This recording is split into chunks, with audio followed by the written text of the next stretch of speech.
Quando falamos de ciência, são inúmeros os caminhos que podemos seguir. Alguns caminhos acabam sendo mais seguidos que outros. Hoje, nós falaremos de dois: a pesquisa por descoberta e a hipótese. 1. A pesquisa por descoberta. Nesses casos, o cientista se interessa por uma área não muito explorada.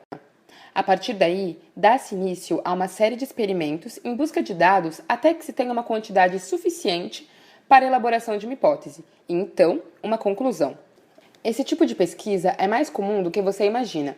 As pesquisas por descobertas são mais frequentes nas áreas como arqueologia, paleontologia e astronomia. 2. Pesquisa direcionada por hipótese.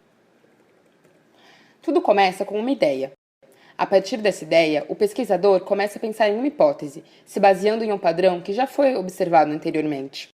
A partir disso é que os experimentos vão acontecer.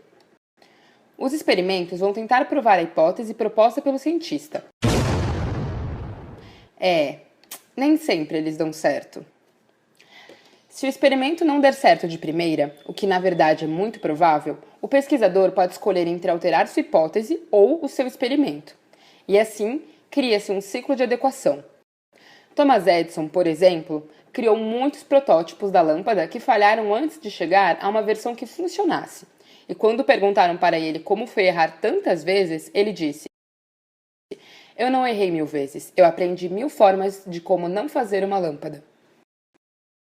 Um outro exemplo disso é o experimento de Miller, que simulou a atmosfera primitiva.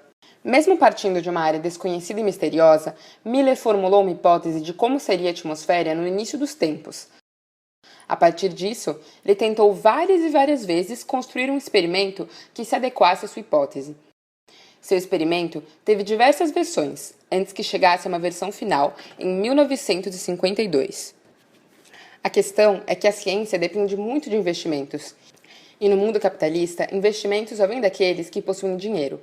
Para aceitarem financiar algo, os investidores precisam ser convencidos de que a pesquisa trará algum tipo de benefício. O grande problema é que pesquisas de descobertas teriam que receber investimento antes de ter uma hipótese, o que oferece grandes riscos ao investidor, seja ele público ou privado. Já as direcionadas por hipótese recebem o dinheiro depois que é apresentada a hipótese, e o risco de que a pesquisa não chegue a lugar algum é bem menor. O que poucos percebem é que toda hipótese provém da observação de algum padrão ou trabalho anterior, que por sua vez teve em algum momento da experimentação a análise de dados.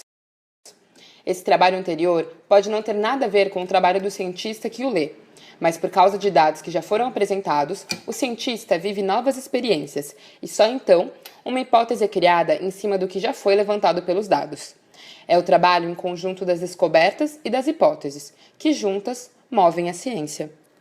Um ótimo exemplo para a parceria entre pesquisa de descoberta e a direcionada por hipótese é o famoso caso da penicilina. Alexander Fleming não tinha uma hipótese em relação à criação de algo que matasse bactérias. Na verdade, foi tudo quase que um acidente. Fleming saiu de férias e deixou algumas placas de cultura de micro-organismos em seu laboratório. E quando voltou, uma delas havia sido contaminada por fungos. Assim, ele descobriu que os fungos produziam substâncias capazes de matar bactérias. Surgiu assim nosso primeiro antibiótico, por acidente. Nenhum caminho é melhor ou pior que o outro. Se formos pensar, tudo o que foi feito em benefício da ciência tem valor inestimável para o desenvolvimento da vida. E, na verdade, o melhor caminho é aquele que sirva para a sua pesquisa. Nosso melhor caminho é a cooperação dos trabalhos. E o melhor prêmio é a evolução ética e consciente da ciência.